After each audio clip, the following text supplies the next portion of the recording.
العالمين الصلاة والسلام على أشرف الأنبياء والمرسلين نبينا محمد وعلى آله وأصحابه أجمعين اللهم علمنا ما ينفعنا وانفعنا بما علمتنا وزدنا علما وعملا يا أرحم الراحمين. It's working, right? Yes, sir. I'm talking about the microphone. Oh, No. sorry. Oh, Now it is. yes. Ladies, can you hear me? Yeah. Yes. Alhamdulillah. So yesterday I think we talked about bay' al-'ayna. What is ayna? So when you sell something to somebody and then they don't pay you back yet for the item, and then you buy the item back for less than what you For a paid less before. amount. So why is that haram? Of course, because the Prophet ﷺ forbade it. That's number one. And also because, It's a form of trade. right, it is a Scam. scam. It is a pathway to riba, to usury. Okay? It's a pathway to usury. All right, another form of sale that is haram is to sell something before you own it. Not before you own it, no. To sell something before you possess it. Okay? So, for example, I purchase a cup from Amazon, right? Or I purchase let's not say a cup because we talked about bottles yesterday, so let's change the theme today, right? So I purchased some Beats headphones on Amazon, okay? And it was discounted, right? So after I purchase it, I tell Ala that I have some headphones, right? So I bought them for $50, right? How much they usually run? Beats headphones. How much they usually run? Couple hundred, probably. Couple hundred, right? Okay. So I bought Beats headphones for 50, right?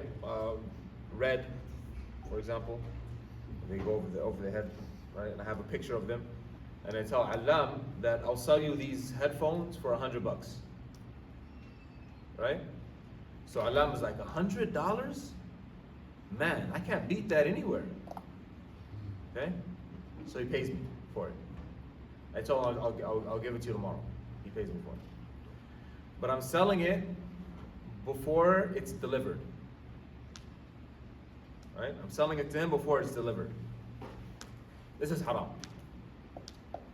Okay? It's haram to sell an item before you've possessed it, before you have possession of that item.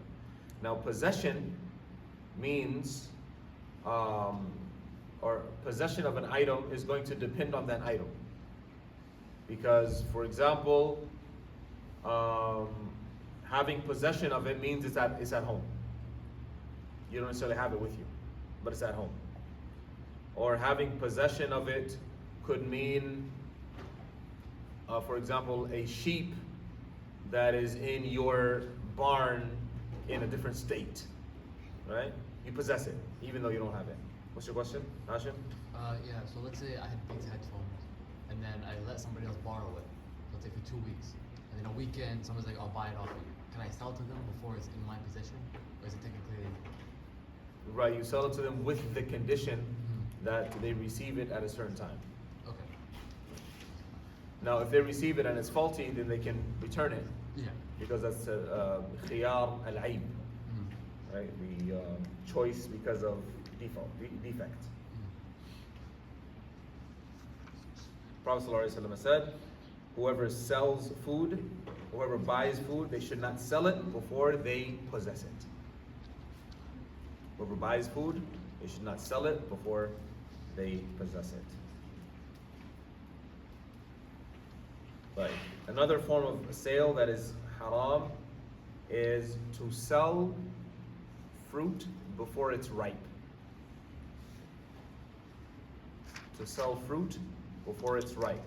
So an example of this is a person who has a farm, an apple farm, and the harvest has not yet ripened. So they sell, say, a ton of apples to a buyer, right, for a certain amount of money before the apples have ripened. That's impermissible, right? You cannot sell them until they've ripened. And ripened means that they are edible. Okay? That you can actually eat them. Another form of sale that is haram is what's called najash. I'll spell that out in English. Capital N as in Nancy, A as in apple, J as in Jeremiah, S as in snake, H as in Henry. Najash. Najash. Right? What is a najash sale? Right. So a najash sale is where a person. So okay, say for example, I'm selling some headphones, Beats headphones, right, for $100, and Hashim also has Beats headphones that are similar, and he wants to sell them, but he doesn't want to sell them for $100. He wants to sell them for higher. So instead of putting his headphones on sale for his price, he increases, or kind of like does an auction type. So I'm selling mine for $100. I'm displaying it for $100, and we're in the market. All of you are interested in the headphones. So Hashim says, "I'll take it for 120." Right? He doesn't want to buy the headphones for 120. But the reason he's increasing the price is so that his own headphones sell for higher. So if he says 120, Abdullah says, I'll take it for 130. And then Umar says, I'll take it for 140. Right? And then Hashim comes in and says, oh, I have headphones for 130. So the reason why he increased the price was so he can up the price of his own headphones. All right, so this is called bay' and najash. Another example of it is you're not necessarily trying to sell something, but you don't want people to buy from that person because you don't like that person, right? So you increase just so people don't buy it.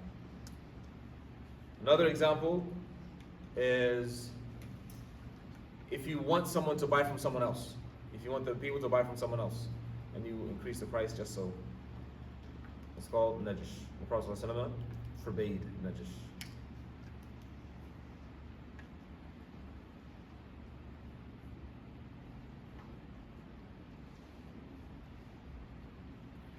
And we all know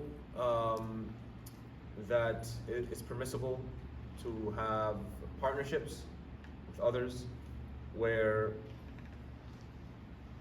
there is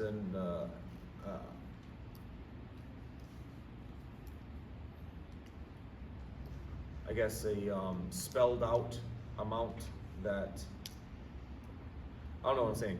So partnerships is called murabaha, right? A contract of murabaha is permissible. Murabaha is where we both own something and we're investing it in order to get return. Okay. So this is permissible.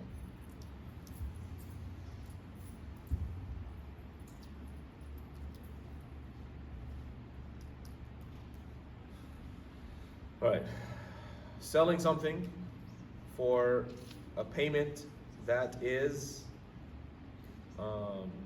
given in portions. So for example, I sell Hamza my phone for $200, and I can get it from you over 5 payments. Okay? So selling an item for payments that are in portions is permissible. Okay? But there are conditions for that.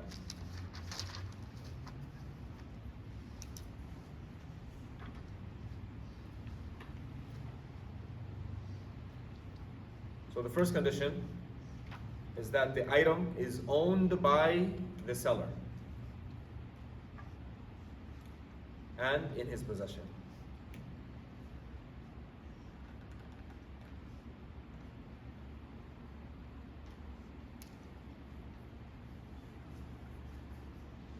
Another condition is that the buyer is not forced to have to pay more than the agreed upon amount. For example, if you pay me in 5 payments, it's $200. If 6 months, it's going to be $250. That's impermissible.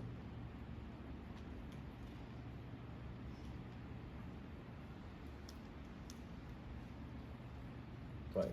Any questions on that? Okay, what do you guys know about riba? Major sin. Major sin. What is it? Interest. What is it? Yes. Interest. What is it? So word for word. I'm looking for definition. What is your understanding of interest? It's a good question, right? Like, ooh, I knew the word, but like, how can I explain it? Yeah. So you said it was interest. That's exactly what I asked. Interest is like putting a tax on what you loan. So if it's money or whatever the case may be, it's like interest on that. So it's like if I give you, let's say $100,000, it's like I want 125,000 back. That's interest. 25,000 is interest. So you're saying interest is an increase Is an increase based on time. based on time. That's what you're saying interest is. You guys understand that concept, an increase based on time? Yeah. Another way I've heard of it is like making money on money. Making money based on the fact that you have money. I have money, therefore I should be able to have more. Any more definitions of interest? Right. So let's use the word riba, the Arabic word. Riba. Okay? So riba linguistically means increase. And you find this word used in the Quran for several meanings. One, not for several meanings, but it's meant in the Quran to indicate increase, like I just said. So for example, Allah subhanahu wa ta'ala says, you see a piece of land that is barren, and when water is poured down on it, it moves and warabat, it grows. From raba yarbu, raba, right, to grow. And in Surah Al-Rum, Allah subhanahu wa ta'ala says, وَمَا أَتَيْتُم مِّن رِبًا لِيَرْبُوَ فِي أَمْوَالِ النَّاسِ فَلَا يَرْبُو عِندَ اللَّهِ.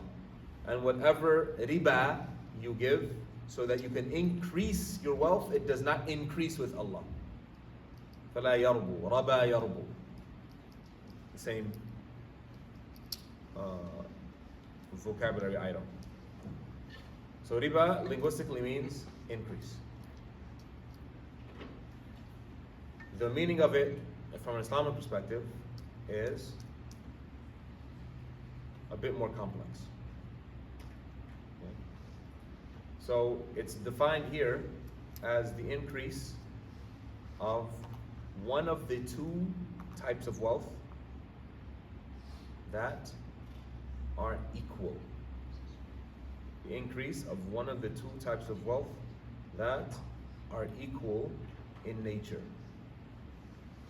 The increase of one of the two types of wealth that are equal in nature, without an exchange that justifies this increase. Okay, so I give you an example. Gold is a type of wealth. Okay? So I'm selling gold bars, and Abdullah is selling gold necklaces. So these are two types of wealth that have the same nature. Okay? So, if we are to make an exchange, a trade, then it needs to be the same amount. An increased amount is not justified. Is that clear? An increased amount is not justified. All right? Another example is the example that you gave, Abdullah, where 100,000, right? I'm lending to receive 120,000 because it's the same. This wealth, or this type of wealth, has the same nature. And of course, in the Quran and the Sunnah, we see a lot of examples of the prohibition of this riba, this usury. Allah subhanahu wa ta'ala says, وَأَحَلَّ اللَّهُ الْبَيْعَ وَحَرَّمَ الرِّبَا. Allah has made permissible sales and made impermissible riba.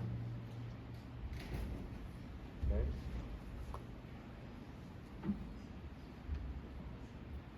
Right. Why is riba impermissible? I'm asking. Yeah. I would think it's because, like you said, it's creating a form of disparity between people with less and people with more. And people with more only look at people with less as a way to further their wealth and put them further away from wealth. It kind of make disparity among the ummah. Yeah. Because you're basically getting money or losing money, so there's no reason. Right. Just based on the fact that you have or don't have. I guess it's just a never-ending cycle of the rich getting richer, while the poor getting poorer. And why is that a problem? Why don't you like the rich, my friend? Uh, Why are you prejudiced against the rich? I'm not That's prejudiced. a valid question, by the way. Probably because they have all this wealth that is just sitting there. What's the problem with the wealth that's sitting there? It's not going to the needy, to the people who need it. People who need it are able to get by thus far.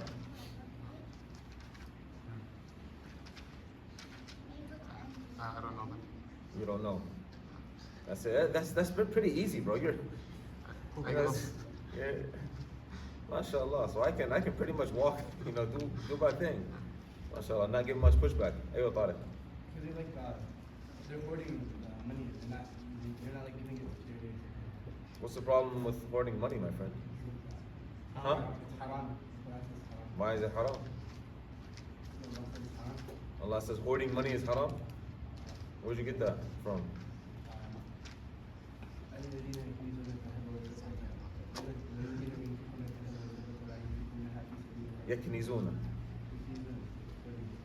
يكنزون الذهب والفضة ولا ينفقونه.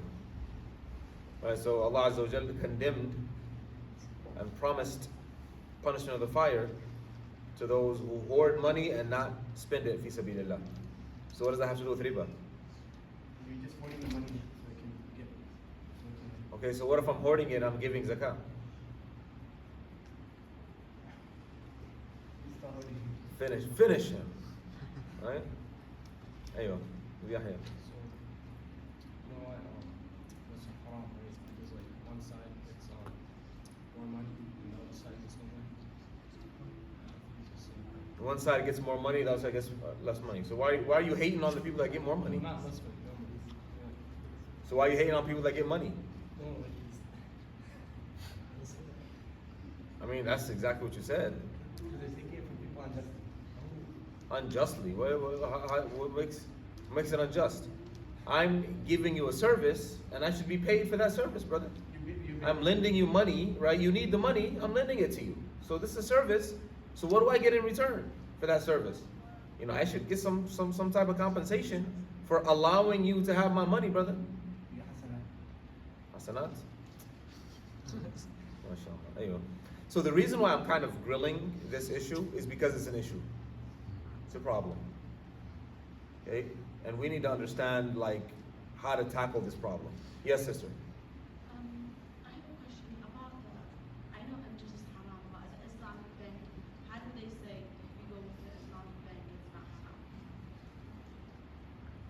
you're like a few pages ahead of us. So inshallah, hopefully we will address that issue. But I'm just talking about the wisdom behind interest. I don't like calling it interest. Usury or riba being haram. Right? What's like, why? Because a poor person already needs the money, so you're taking advantage of them in their time of need. So it's like almost A poor person needs money, yeah. So if they and you want take to advantage of them. yeah, How are you taking advantage of them? because they need the money, they don't have a choice. If all the options are like this usury everywhere, they have to pay that because they're forced because they need the money. That's why they're taking a loan in the first place. So there, and I'll help you with your argument, my friend, because I don't think it was Okay. complete. So I think they're forced to produce money from nothing. Okay? So, if I have to buy a gallon of milk that costs $5, right? How much does a gallon of milk cost? $5? $2, $3. Huh? You go to Aldi, it's cheaper. You gotta go to Aldi. $5, they're ripping you off, shit. But how much does it cost? It's like $3. It's $3. Okay. A gallon of milk for $3. Is it more expensive in Auburn Hill? I mean, in Ann Arbor or something? I don't know. So a gallon of milk for $3. Okay? I don't have $3. So I asked Umar, I need to borrow $3. So Umar says, no problem, but give it back to me as 5. Okay? So I buy the gallon of milk for $3. Now I have to come up with 5. So I'm forced to come up with money from nowhere. Right? There's no exchange for it. Okay? And the reason why this is a problem is because there's no consequence for those who have money if we allow them to indulge in riba. They just don't have to work anymore. Right? Their money is safe based on the fact that they have it. However, how the world works is that nothing you own is safe. Right? You have it today, tomorrow it may be lost. The same way the clothes on your back are new today, if you continue to wear them. Actually, go around. أيوة. More. ما شاء الله. أيوة. تمام. بارك الله فيك. أيوة. تمام. So, أيوة. The clothes on your back, if you wear them enough, they'll get old and they'll lose their value. Likewise, the wealth that you have, you need to use it to live. So either you're doing something with it to increase it, or you're sitting on it and you're using it until it becomes depleted. So for you to continue to have wealth just because it's there is a form of fasad, which is wrongdoing, because there's no consequence for just not working. There's no consequence for not working. For those who don't have, they're doomed to stay under, because based on the fact that they just don't have. That's one. Another thing that happens when you deal in riba is that you begin to be full of yourself, thinking that you are better than others based on the fact that you have.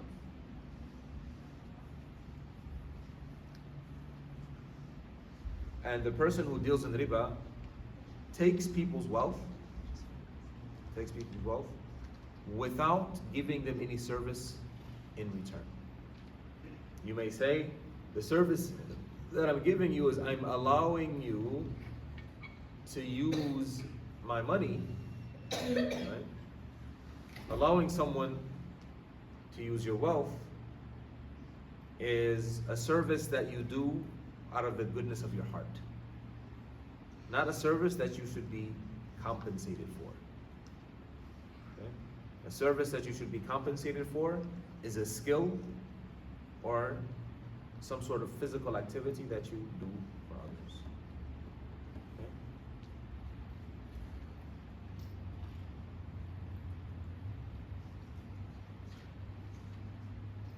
Allah Azza wa Jalla says, يَمْحَقُ اللَّهُ الرِّبَا وَيُرْبِي الصَّدَقَاتِ. Allah Azza wa Jalla causes riba to be depleted.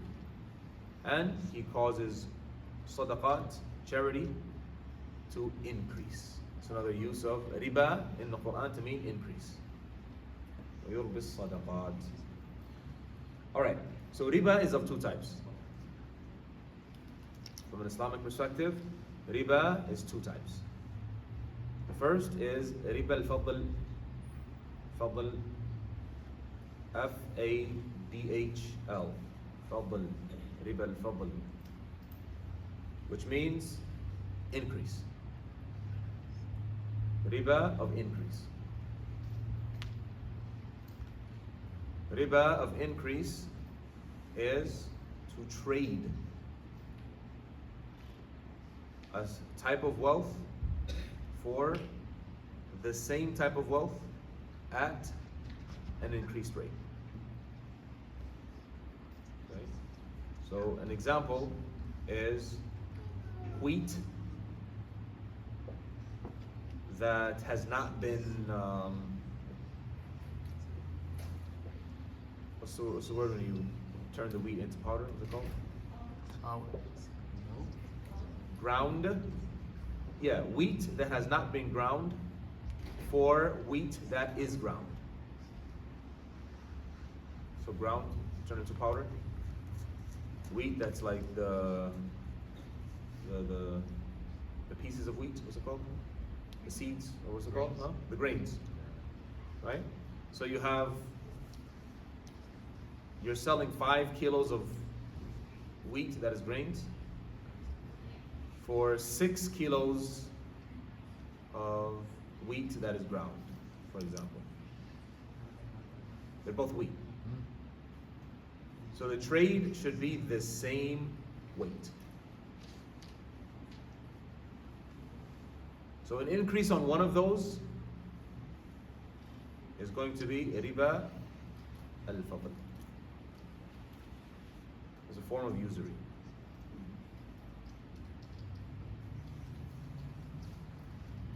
If you want to sell your ground wheat for another price, then it should be sold with another commodity. So it should be wheat for gold, for example. Wheat for dates, for example. Wheat for raisins, for example. Wheat for dollars, for example. Not wheat for wheat. If it's wheat for wheat, it needs to be the same weight. Wheat. What if you're paying for the service of grounding that wheat? Then you pay for the service, you don't pay for the wheat. I see. Yeah. So if that's not grounded, way more. Like, so you basically be paying less. That's not the issue. The issue is, I have 5 pounds of wheat, right? And you're selling me 6 pounds of wheat, right? That's impermissible. Why is it impermissible? It's impermissible because it's the same commodity. It's the same type of wealth. And this type of wealth is either weighed or sold in volume. So when that is the case, it needs to be the same. If you feel like it needs to be sold for more, then you sell it for a different commodity. Anyway. What if you do like 5 pounds of wheat and like something else for 6 pounds of wheat? Can you do that? 5 pounds of wheat and then you give something else, a pound of something else for 6 pounds of wheat. Would that be halal? So 5 pounds of wheat for 5 pounds of wheat and 2 pounds of raisins. No, 5 pounds of wheat and 2 pounds of raisins for 6 pounds of wheat. For 6 pounds. So that's a what's the word for hila? That's kind of like a way around, right? Loophole? What? Loophole? That's kind of like using a loophole, right? So sell the wheat for wheat if that's what you're gonna do, and then make another agreement for the raisins.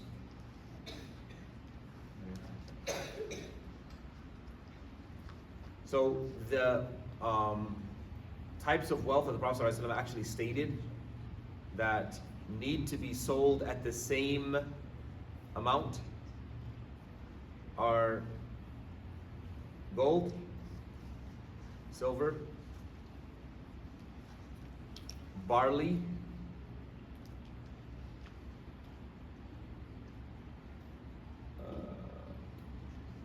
whole wheat, gold, silver, barley, whole wheat, dates, salt.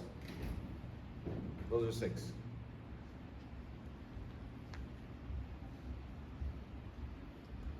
Gold, silver, whole wheat, barley, dates, and salt. So ground salt for rock salt, for example. Right? Dates on a tree for fresh dates. Dates that have been dried or condensed for fresh dates, for example. It needs to have the same weight or the same volume.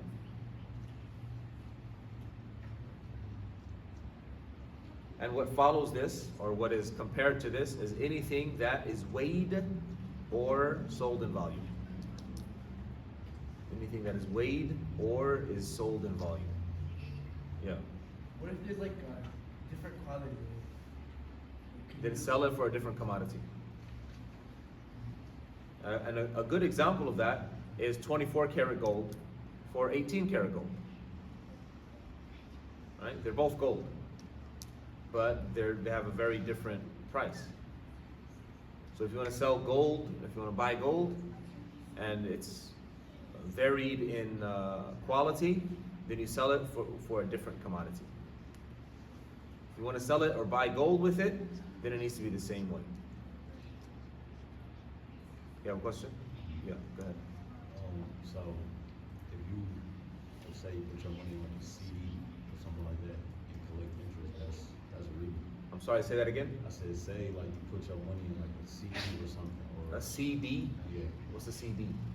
CD is like It's like a savings account.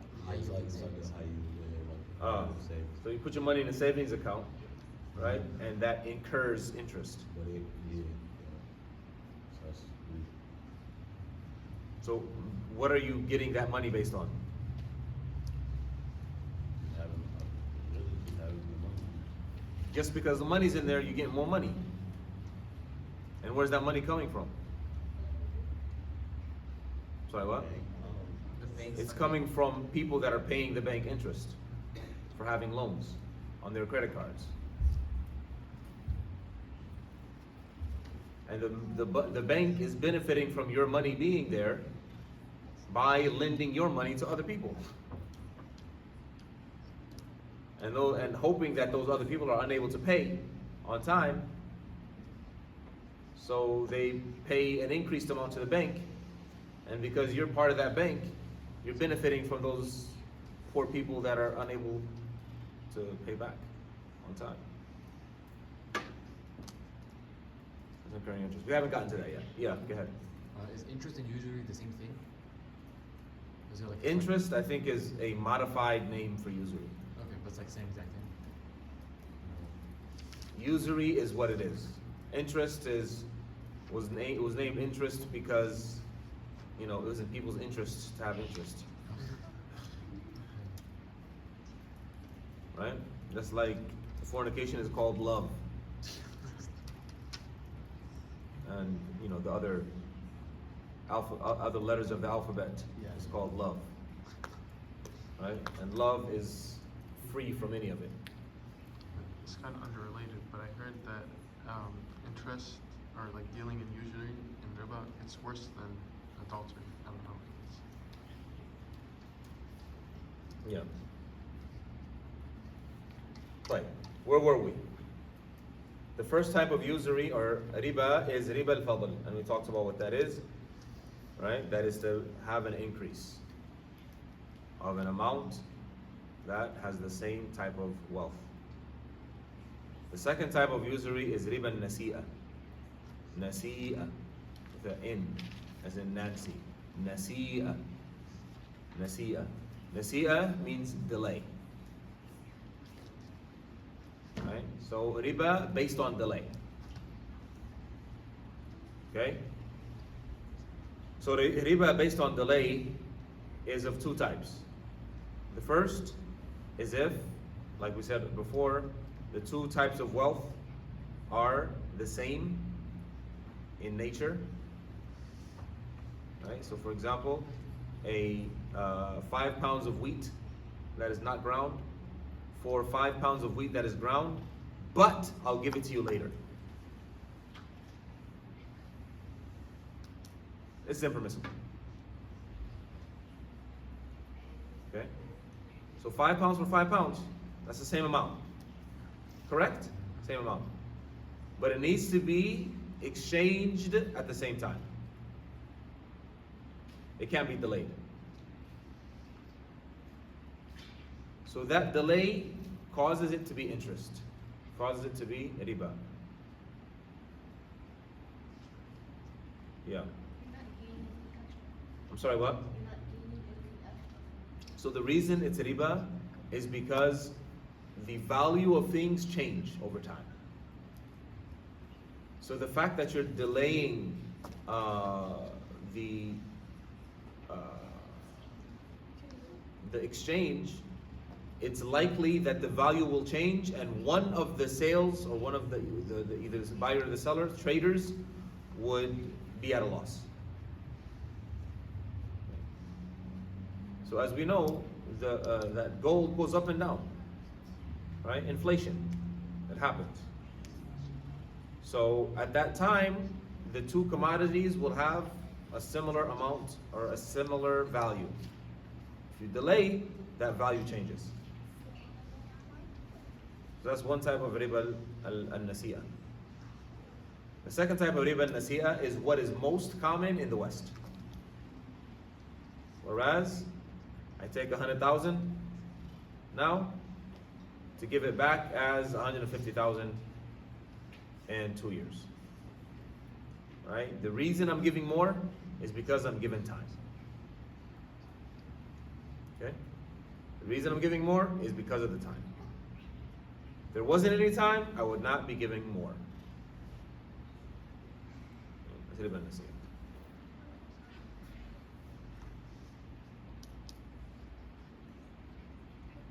Any questions?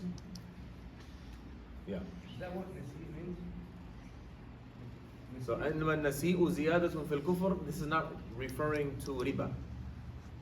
إنما النسيء زيادة في الكفر. It's referring to how the Arab used to delay the sacred months in order to fight during the sacred months.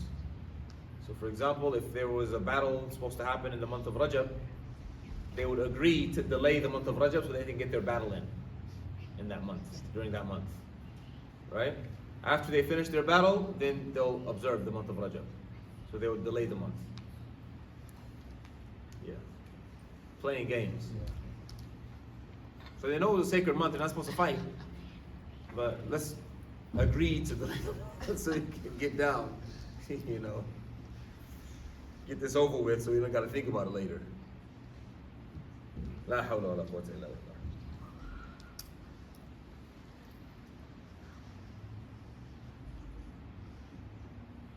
طيب, some examples of riba.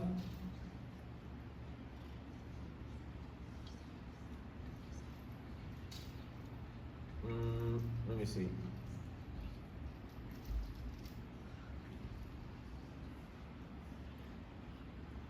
So a person, for example, sells 50 pounds of wheat, right, for a lamb. Is that permissible or impermissible? Permissible. That's totally permissible. What? 50 pounds of wheat for a lamb. Huh? I said permissible. You said permissible. Masha. Somebody sold $100 for $110. Haram. That's impermissible. Right? Why? Same commodity. Because it's the same commodity. Should be the same amount. Yeah? Yeah. What if it's a different type of money? Like, Different currency. yeah. So it depends on the rate. Right? So whatever the rate is, the exchange should be made at the same time. Because the rate changes. It fluctuates. Sold 100 dirham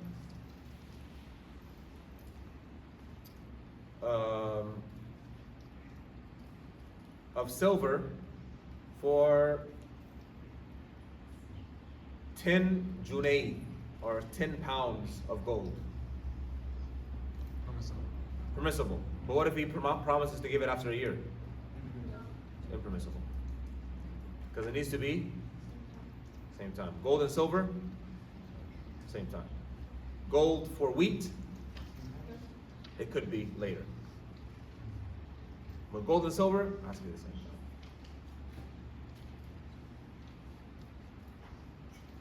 Yeah. Is it because they're both similar commodities? Yes. Any questions? Yeah. On that last example, let's say it's like wheat and date. Since they're both food, or is it separate food? Doesn't matter. Right. It can be delayed. Okay. Right. The question that the sister asked about, I guess, Islamic banking and mortgages. Because with a mortgage, what happens is the bank does not give you any amount of money. It never deposits any amount of money into your bank account. Correct? Yes or no? In a mortgage, does the bank deposit money into your bank account? No. It does not. What the bank does is it agrees to purchase a house on your behalf for a certain amount. Okay? And you will pay back that certain amount with an increased amount, which is the percentage, right? Over a period of time. So they're buying something on your behalf. They're not giving you any money, right? They're buying something on your behalf, and you're paying them back for buying it.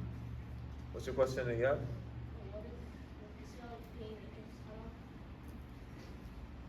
What if the have nowhere else to go and mortgage or mortgage? That's a different issue. That falls under the issue of when you're in need, what do you do? But we're talking about in ideal conditions, okay? There are options, and one of the options is to get a mortgage. Okay? So when something is the last option, that's a different topic entirely. Right? Like somebody's in the desert and they're about to die and there's pork. Is pork haram or halal? It's haram, but I'm about to die, so what do? You know, have some pork chops. Right? Chitlins, whatever.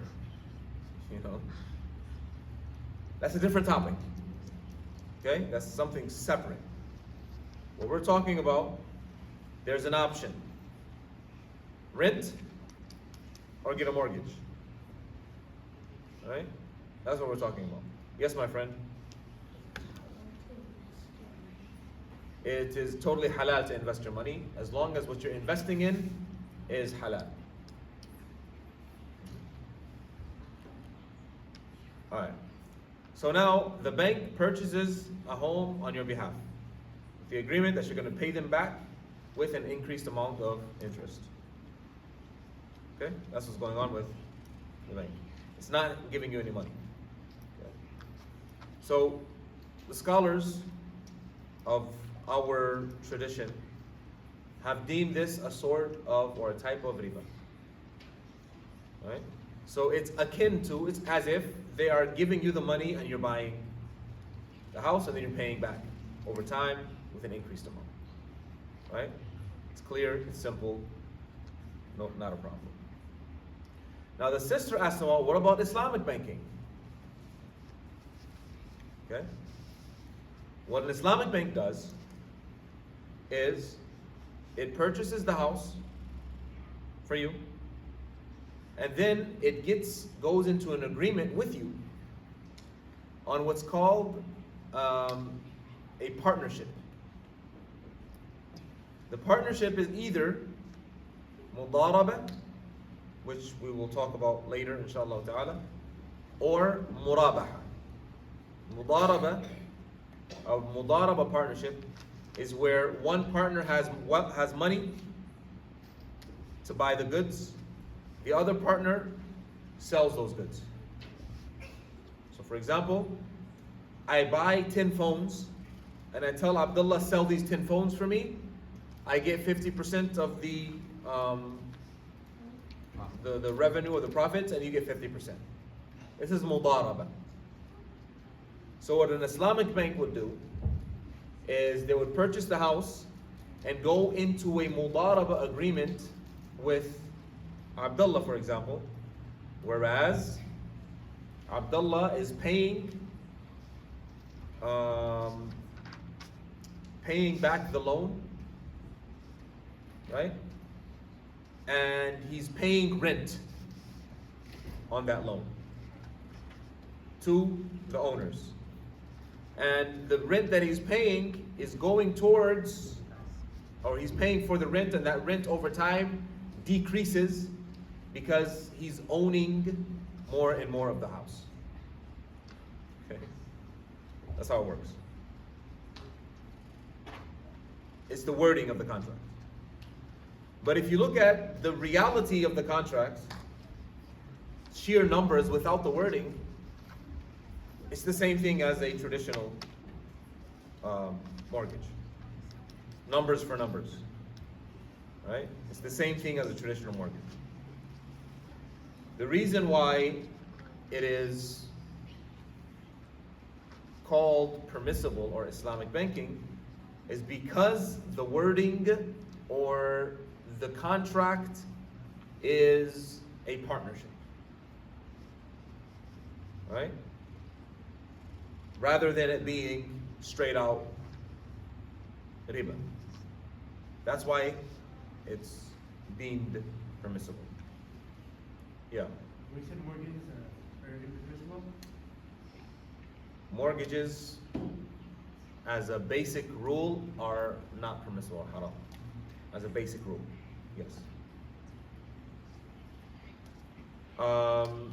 So that's a factor that's in there. Now, I'm just giving you principles. I'm not making any rules or judgments on anything right now. Another thing that factors in is something that Iyad asked about, which is many families are unable to rent at a reasonable rate because they have so many members in their family. Family with 4 children, 5 children, with 6 children, with 7 children will likely be unable to rent because of the amount of people that are in their family.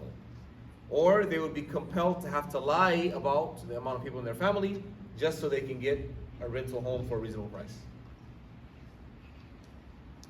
Right? So this is an issue. Okay.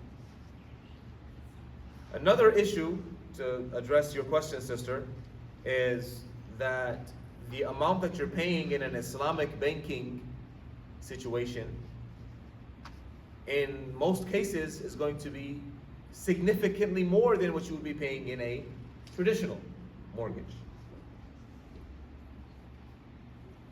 Right? So it'll be like a traditional mortgage, but more. Another issue is that the Islamic banks, in many cases, are getting their loans from the same banks that the mortgage companies are getting their loans, which is Fannie Mae and Freddie Mac. So they themselves would be paying an interest or amount of interest on their loans. So when these issues are addressed, in the presence of scholars who promote Islamic banking, the most common answer that I've heard is that we should encourage Islamic banking because eventually we want to eradicate mortgages. And eventually we want to use these Islamic contracts because they have the proper wording and the proper processes. Okay. So, for me personally, I found this issue to be sticky, and that each person is different. And if you're thinking about getting a mortgage, you should talk to someone about your specific scenario and get some guidance on how you should move forward. Okay? Because if you decide to get a mortgage, you are in danger of doing something that is totally haram. Okay? But if you decide not to get a mortgage, you are in danger of losing your family or your children because they're not living in adequate housing. And your children are just waiting to get out so they can rebel against you. And that's a reality. For those who know, they know. So it's a predicament and a dilemma. Yes, sorry. So when you mention Islamic banks you can pay more, are you just saying a greater down payment, greater amount? What do you mean by that? I'm talking about percentages. Okay, even if So the rent, so you're purchasing and you're renting. Okay? Both. So the payment that you'd be making, right, is higher than the payment you'd be making on a regular mortgage. That make sense? makes sense. In most cases. Not all cases, but most cases. Okay? So I know I raised a lot of questions and I did not give many answers because, to be honest with you, that's the state that we're in. That's where we are. Now, are you saying that you're allowing riba to be practiced even though Allah subhanahu wa ta'ala strongly forbade riba? The answer is, depends on your situation. Because in some cases the Prophet ﷺ did allow some riba transactions where there was a need. And one that is most common is when the Prophet ﷺ allowed to sell dates that were on the trees for dates, meaning dates that have not yet ripened, for dates that were ripe at a delayed amount or at a delayed time. Why? Because people needed it. So the people that had palm trees where the dates are still not yet ripe, they need food, and they don't have cash. Okay, the people that have the dates that are that have been preserved dates, right? They have extra, and they don't necessarily need the dates that are fresh dates right away. Okay, So because there's a need, the Prophet ﷺ allowed this type of transaction. So based on allowing a certain transaction that is initially haram for a need, kind of opens the door for this type of scenario. Now, traditional scholars would usually say mortgages are haram, you can rent, end of story. Rent, nobody said that you have to buy. Right? That's what traditional scholars will say all day. Scholars that are familiar with the situation in the West, some of them will say rent. Right? You shouldn't get a mortgage anyway. Some of them will say go with an Islamic mortgage. Right? Some of them will say don't go with an Islamic mortgage until you have a certain amount of children and it becomes a necessity. Some of them will say go with a traditional mortgage because you'll be paying less. Especially if you have X amount of children and things are becoming difficult. So there's a variety of opinions out there. We don't want to go opinion shopping, right? We want to find the truth based on our situation. So, don't rush into something without knowledge. Is basically what I'm saying. I know I've talked for a long time, but this is an issue. So, yeah. Any questions on that? Ladies? Gents? No? Yes? So what about the insurance card? Insurance. Yes. What about it? You do the insurance, that's Insurance or interest? insurance. Car insurance. Homeowners insurance. No, of course. Car insurance. Initially, many scholars said that it is impermissible. And the reason of its impermissibility is because of the ambiguity. So it's different from interest. So insurance, they would say it's impermissible because it's ambiguous. How is it ambiguous? It's ambiguous because you're paying for something you may not ever benefit from. And if you benefit from it, it's not clear what exactly you'll be given, because it's going to depend on the assessor. Right? So you're buying something that is ambiguous. That's why it would be muharram. However, So even if you are, even let's the country is they need to pay, so you are out of your country, so it's the same, right? I'm sorry, say that again. So let's say in our country, so overseas, we are not paying insurance. Some countries there is no insurance, Yeah. but here, because the law Right. wants you to pay Right. the insurance. Yeah, I was getting to that. Yes. I was getting to that. Uh, Yeah. So the issue with healthcare and car repair is that it's very expensive. And if there's no insurance, most people will not be able to afford paying for their hospital bills and car repairs. Okay? So communal insurance was given as a better option. Communal insurance is where you're paying money as a form of contribution to a pool, right? So you're contributing to a pool of money, not expecting it back. So you're not getting anything in exchange. The reason you're giving something to this pool is so that it is used for those who need. That's called communal insurance, right? And I think there's a couple of insurance companies that do communal insurance. I'm not sure their names. However, based on the fact that insurance has become mandatory under the law, whereas you cannot drive a car without insurance, then it's become mandatory because of the law. Okay? So before, when it was optional,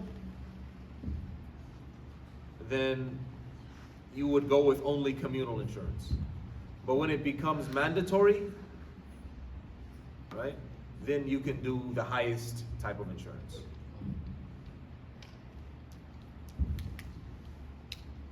Yeah, I know. طيب, any more questions? لا? طيب, ماشي.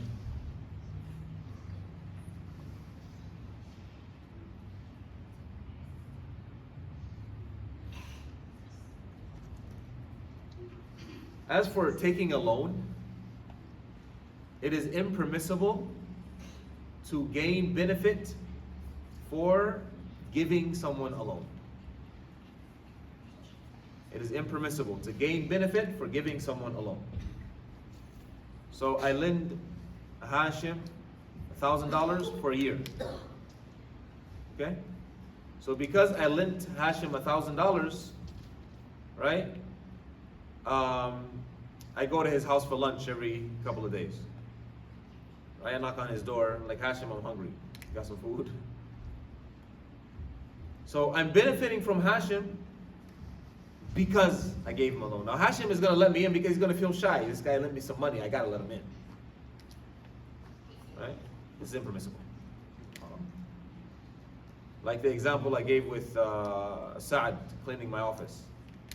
Right? Because I lent him $5,000 for his car that he wanted to purchase.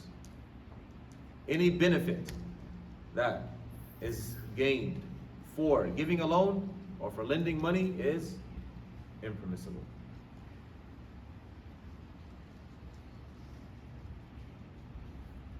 Any questions? Yes, sure. What about the taxes? What about? Taxes? That's a different issue. So a tax is the government forcing you to give some of your money based on your income.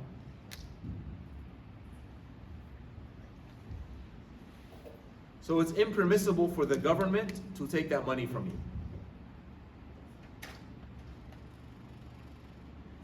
Okay? Even if they will return it later. Even if they'll return it? So like, In the what? when you do your taxes then. So let's say It's impermissible for them to take, yeah, go ahead. they collect your taxes now and then in the end they will have to file for your taxes. So when you file for your taxes, if you're Is it, owed taxes, yes, then they're not taking any money from you. Right? They're just giving you. yes, so they will return the money back to He's saying you. that What you paid. during So if the- you're paying taxes, you're not getting anything back.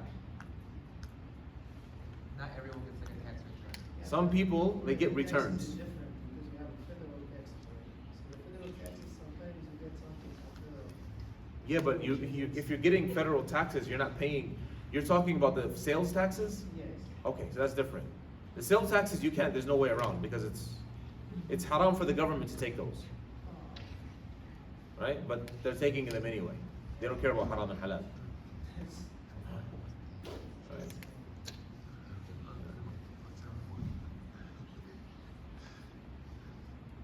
Right, there's a lot of topics that are connected with